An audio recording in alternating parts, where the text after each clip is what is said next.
Guys, it's MJ again. How are you? Hope everybody's doing good after this crazy weekend we just had. But let me go ahead and pick up again, as I promised, on why I write. Today I'm going to tell you about how I learned to write. Now, like I said, growing up, I've always been an avid book reader. But I wasn't one of those that sat down and wrote like poems. Because sometimes you'll hear authors saying that they wrote poems, or, growing up they had wrote other short stories and stuff like that. I didn't take that path, believe it or not. I literally did not write my own story. I did the fan fiction for Lost. That was my first time ever writing anything, which I think is just so crazy. While I did not write stories on paper, that did not mean that I didn't have stories in my head. I am an only child, so I didn't have any siblings growing up. I grew up out like in the county part of a small town, so I was basically in the country. Most of my cousins were that were like near my age or lived in Baltimore. So I didn't see them except for like on holidays when we would go up there.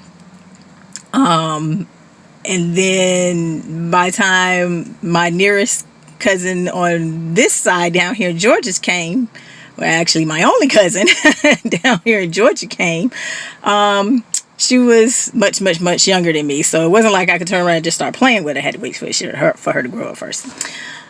But anyways, so suffice it to say, me and all my Barbie dolls and bears and toys, those were like everybody I pretty much played with. Go figure. I mean, I did have other kids that I played with and whatnot, but wasn't always at their house and whatnot. And so at the end of the day, when you came home, it was just me and my toys. So I can tell you, Barbie and all her friends had a lot of stories. Like, I'm telling you, I had like a whole little room that it was like an old room, like a little storage closet in our garage that my mom and dad had closed in that garage. So I used to use that as my playroom. Like, I had a wall where all my toys and stuff were organized and whatnot, and on the floor was like Barbie land. Like, I didn't have a Barbie house, but I had a bunch of stuff that I made into Barbie beds and kitchen and all that other stuff. But you were kids once. You know how this goes. So my point is, I had a very vivid imagination as a kid and did a lot of my storytelling, I guess you could say, by use of my dolls. And then that pretty much was about the end of it. Like I said, when I did read a lot of books, the books that interested me the most were like science fiction or like action adventure type stories or whatnot. As an adult, when I was working and stuff, okay, let me backtrack just a little bit. Okay, so when I did go to work, I like to spend my lunch breaks by myself, because at that time I didn't quite like the folks I was really working with. We all been there. Come on, we all been there. You get to work and you do your job or whatnot. Sometimes you can get along with all your workmates. Sometimes you just don't, which is no problem. I just would always put headphones on and take a book and sit either in the car or sit in the break room and read. Now, this is funny. Now, this is all a part of how I ended up teaching myself how to write. The books that I was reading at that time, believe it or not, was the Lord of the Rings trilogy. That's what I was reading. The books that I write are interracial romance, contemporary romance, and women's fiction novels. But I was reading the Lord of the Rings. Ain't that much romance up in that book. The whole series, you know what I'm saying? So that was the interesting segue into my introduction into romance novels, because I had, before that, I honest to God never read romance novels. It was just kind of like, ooh, romance novels. Yeah, right. So on this particular day at work, I had a coworker who introduced me, because I have finished reading the final Lord of the Rings book. And like I was only like 15 minutes into my lunch break. It was like way too long. And she had came in the break room, and I was like, oh my God, I ain't got nothing else to read. And she was like, oh, I got a book you can read. And I'm like, what is it? She's like, it's a romance book. And I was like, but I'm like desperate at this point, because I'm like, yeah, okay. So she brings me the book. I can't exactly remember what it was. I believe it though. It was a Nora Roberts book, because Nora Roberts got tons of books out there. But it was a Nora Roberts book, and I was like, I don't know about reading this. But I started reading it, and then I was like, oh, okay, there's actually some story up in here. All right, I can roll and rock with this. So next thing I know, I borrowed a couple of more of her books, and that were all Nora Roberts. And then I went to the library and I started checking out more romance novel books that's on top of the Star Wars books that I told you guys I was reading about last time. Like I said, science fiction. But anyways, so that's how I kind of fell into the genre a little bit. And so I would mix it up a little bit. But when it finally came down to, like I said, me having to write a story and taking my character that I had and trying to figure out, let's see, I had her based on the story, the series Lost, which was kind of sci-fi-ish, I guess you could kind of say. I don't know. If I could be wrong, don't cuss me out. But anyways, I was like, okay, well, let me try to write something like that. I just couldn't get into it. So, no lie. I was sitting at home one day watching The Fast and the Furious, and I think at this particular time I probably was watching Too Fast, Too Furious, and I can't lie, I had a huge crush on Paul Walker. Those doggone blue eyes, holy crap. So yeah, so you see where Brian came from, right? Exactly.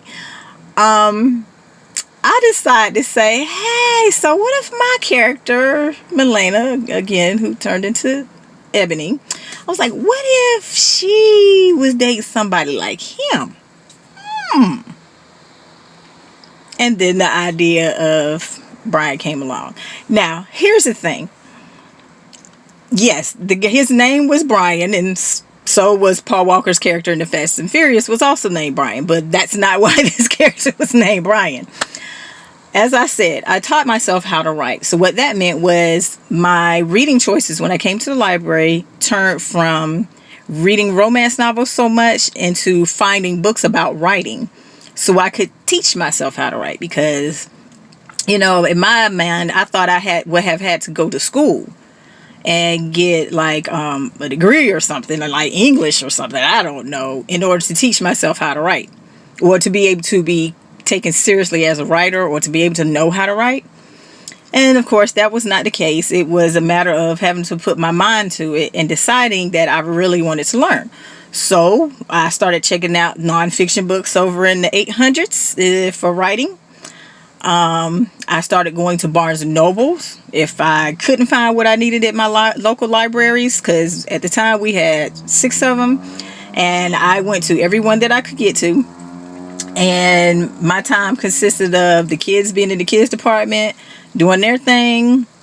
I would be over in the adult section. I would have found a book or whatever. I had my laptop, my notepads, my headphones, and I would just be sitting there talking to, I would sit there and be reading and taking notes or typing up my notes or whatever. If I couldn't find what I needed there, then I took myself to Barnes and Noble, found whatever book was on the shelf, had me a notepad in hand, and found a little cozy little corner, and I would sit there and I would flip through the books, give myself like about an hour or so, flip through the book, find what the information I needed to work on, and read that and make my little notes.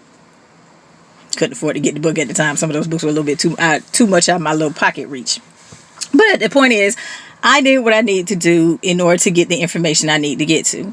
I also had the opportunity to be a part of a couple of writers groups, which was awesome. I will tell anybody, if you are an aspiring author and you're trying to figure out, what to do, or you're trying to find some local authors, or your local authors or authors that you can kind of connect with and, maybe get a little bit of advice from or whatnot, or hey, even a writers group, definitely check with your library. Now, it's 2020 with COVID right now, so things have definitely changed as far as the way that libraries are able to service their patrons.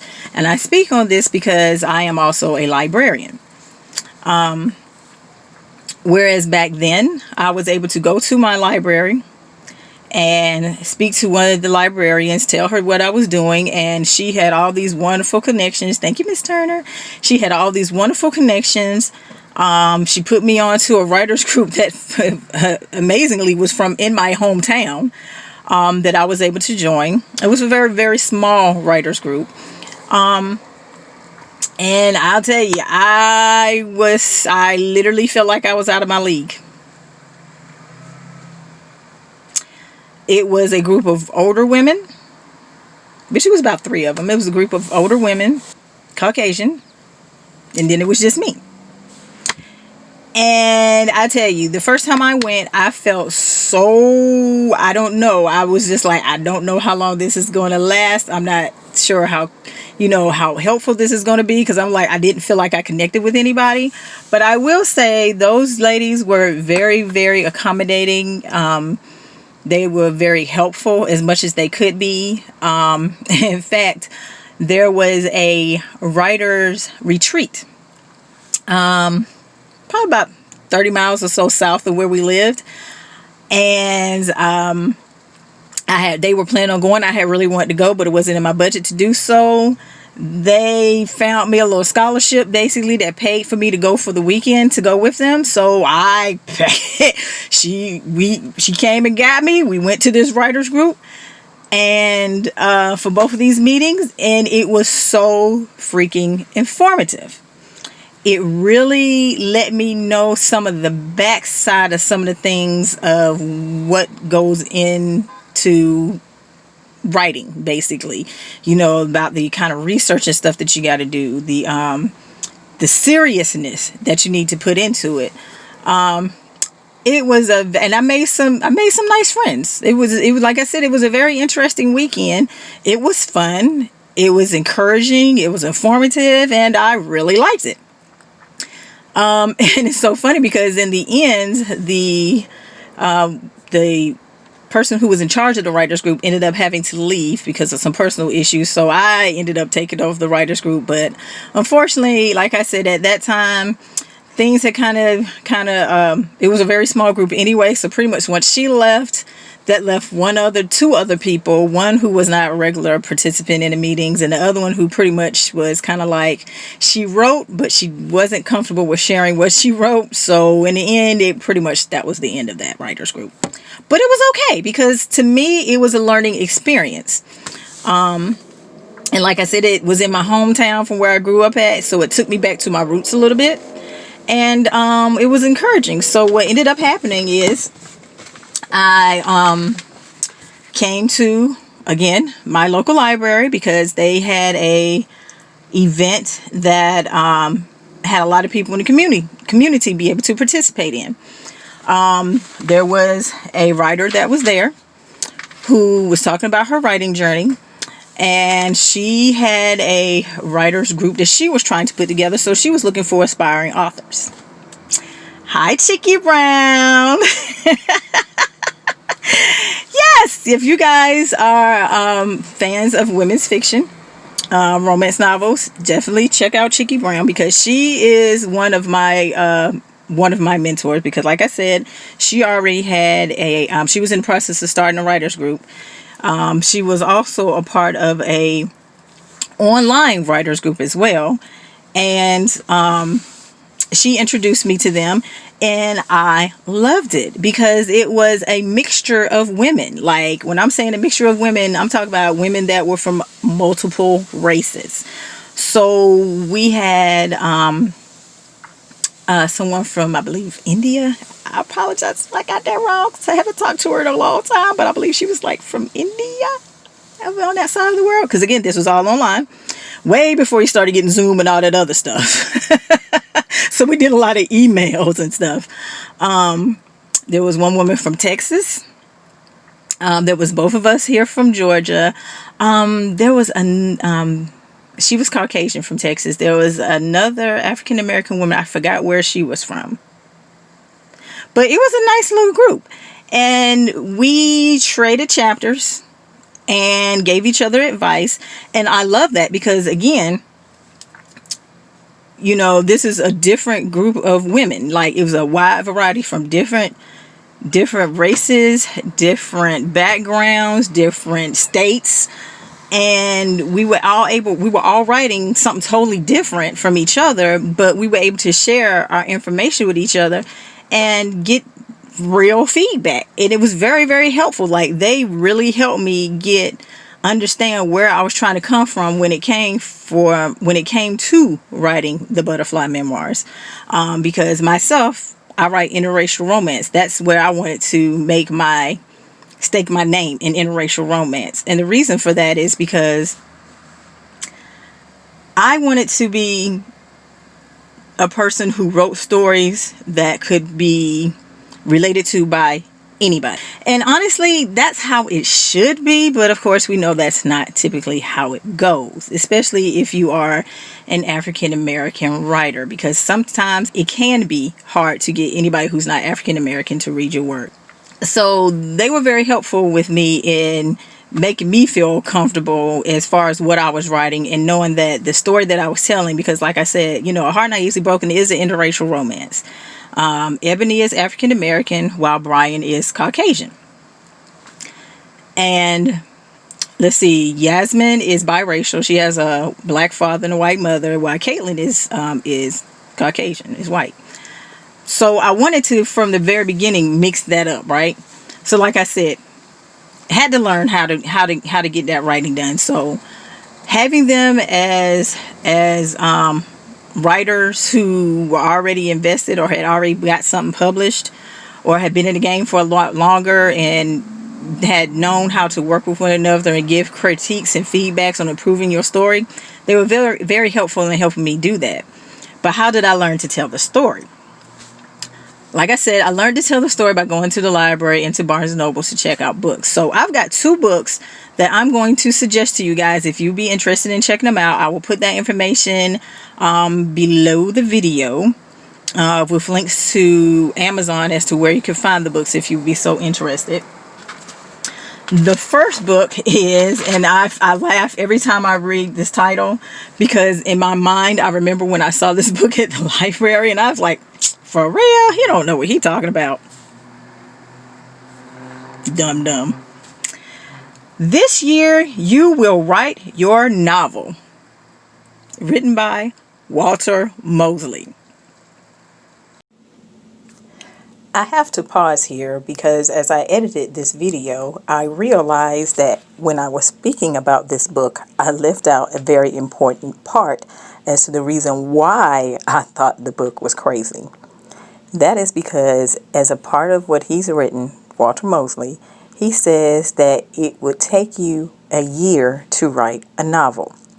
At that time, I thought I was on to something because I had wrote 3 books. I had wrote Ebony's story, Yasmin's story, and Caitlin's story, and it had been in 3 months. So me, the novice, don't know nothing, author or aspiring author, thought that when that was said in the book, he was crazy.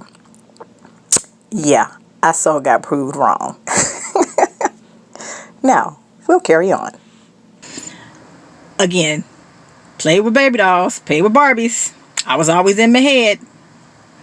So for me, it was better to turn around and make it first person. Because when it's first person, I feel more invested in the character. When I'm invested in the character, then when I'm in their scenes and I'm writing their scenes, I can feel, it's like I have to turn my head on to, it's almost like, I guess, kind of like acting. I've never acted, really. But if you think about how actors write, how actors work, if you've ever watched like behind the scenes stuff, you see that actors tend to take on a different personality and traits and mannerisms and stuff that they use when they are acting out this character or playing their role. So for me, when I write in first person, I make myself become that person in my head, like whatever it is they could possibly be thinking, imagining myself in that situation, so that when I do write the scene, it comes across in a way as if you're like actually there and you're literally inside that person's head, because that's the way I feel. That's the way I write. And it's so funny to me because there would be times when I would be at home writing and the kids would walk into the room and they'd be like, "Mama, you okay?" And I'd be like, "What?" It's like, you look, you sure you all right? And I'm like, "Yeah, I'm fine." Why? It's like, "Cause you just got this look on your face." And I'd be like, "Oh, my bad. I'm still in my mind space of the character I'm working on." And I still do that to this day. And I think for me, when I go there in my head, when I'm writing my characters, for me, it feels like that's the most authentic way to tell the story, because I'm not sitting there just coming up with this dialogue. No, I already have the scene kind of mapped out in my head. I know who's going to be in the room, where they're at, what I want to have happen, but how it happens comes from me being in that moment mentally. That's going to be a whole nother video. But anyways, like I said, that was definitely how I got started with writing. In general, was literally teaching myself how to write. Now, there was one time when I did go to school, you could say. Oh yeah, internet research too. But there was one time when I did go to our local community college, because there was a author that was there that was teaching writing classes. It was like a 4-week deal, I believe. I think it was like a Saturday and a Sunday thing for like 4 weeks. The first time I had saw it in a little local community college newsletter or whatnot, I was like, dang, if I could ever go to that class. I wasn't able to go that year, but the following year, I was able to go. Now, this is also funny because this was also around the time that, like I believe I had told you guys in the last video, when I had got to a point to where I had kind of got discouraged because I felt like I wasn't doing it right without writing. When I had shared my story, and it was, with my family, it was like, no, you missing some stuff. And I didn't know how the world I was supposed to be fixing it. And then I was told, well, you know what? If you really want to know if you really want to be a writer, stop writing for 30 days. And I did that. And then I was itching to get myself back to it. Attending that writing class, I was able to take with the work that I had. The published author teacher read it. And she told me, yeah, you pretty much got this down packed. You just need to tighten up on this, and this. She's like, but you got a good story going on. I can see you doing something with this. And I was like, oh my God. Yep. Another thing that made me, that really kicked off that fire and made me be like, yeah, I can do this. Again, shouts out to Chicky Brown. She took me to writers workshop for the Georgia romance writers. Actually, it wasn't a workshop. They had a visiting author, best-selling author coming into town. And she was like, hey, you want to go? And I was like, again, now, I still wasn't really writing. In fact, I think it was actually before I took that class. And I was like, yeah, okay, why not? I went. Had a chance to hear and listen to Suzanne Brockman. Now, if anybody doesn't know who Suzanne Brockman is, she is a best-selling writer of military romance, the Troubleshooter series, which I had never heard of. I had never read any of the books, but Chicky had. So that's why she was excited to have me come with her to meet her or whatnot, or to see her. But actually got a chance to meet her. Like, I got a photo. If you go on my Facebook page and on the little photos that you have on the side of the screen or whatnot, I have a photo of me with Suzanne Brockman, and I so enjoyed her. Like I said, never read any books, didn't know anything about her, just that what she was writing. I had a chance to go look at a few of the books that they had sitting over there for sale or whatnot. And after listening to her, she was so freaking encouraging. Like, I recorded on audio with my phone that entire speech, basically, or talk that she gave. I recorded the whole thing, and I still have it to this day to go back to refer to if I need to. But I'd had the privilege of, once she finished speaking, she came out, talked to everybody. She was very, very personable, very cool person. And I picked up one of her books. Now this is funny because she writes she writes military romance, but she has multiple characters in her stories, and one of them actually is an interracial romance characters. So like I said, I had never read any of her books before. So when I went over there and, it was Chicky pointed out to me that that's one of the books that she loved, I said, okay. So I brought that book. And when she came walking around, I was like, hey, can you sign my book? I'm an aspiring author. I'm trying to figure out what I'm going to do or whatever. And she was like, oh, don't give up. She was like, you want to write? Keep writing. She autographed my book and said, keep writing. And I still have that book. So I got that book saved. And I'm like, when you are able to put yourself in a position to where you step outside your comfort zone, take the time to learn how to do something on your own, and then have the encouragement of family, friends, and any other kind of connections you can make that's already out there in that field to help you, take it. Might take you a little minute, because it took me... Okay, so I really started writing A Heart Not Easily Broken in 2009. I didn't put it out to be queried, looking for it to be published, until about the first part of 2012. And then it was published in 2012. It took that long. It took that long to write that one book, because as you see, it wasn't just about me sitting down and just writing something. I did that and found out it didn't work. I had to revisit go back, revisit the whole situation, try all over again, until I got it right. And I got it right so well that the first time A Heart Not Easily I got it right so that when A Heart Not Easily Broken was published, it hit the bestsellers list on Amazon within the first couple of hours of it being released, and it stayed there for 6 months. I'm proud of that. Even to this day, A Heart Not Easily Broken is definitely my best-selling book, which is also a free book right now. So if you want to check this out, just look me up. The links will be below in my below this video in the information. But A Heart Not Easily Broken is available on all digital platforms for free, and it's still racking up reviews. And I will say, what has been extremely interesting about this process has been, the book came out in 2012. It's 2020. It's an interracial romance dealing with multiple issues, which we'll have to visit that on another video. But it's interesting to see how the comments have changed over the years from 2012 to 2020. Things are different than they were in 2012. And the audience has changed. Some people have gotten older. Some people were younger and now are just falling into the books as teens or young adults. And so their take on the story of Brian and Ebony is a little different than the original people who took it on in 2020. But yeah, the one thing that everybody keeps in common is the fact that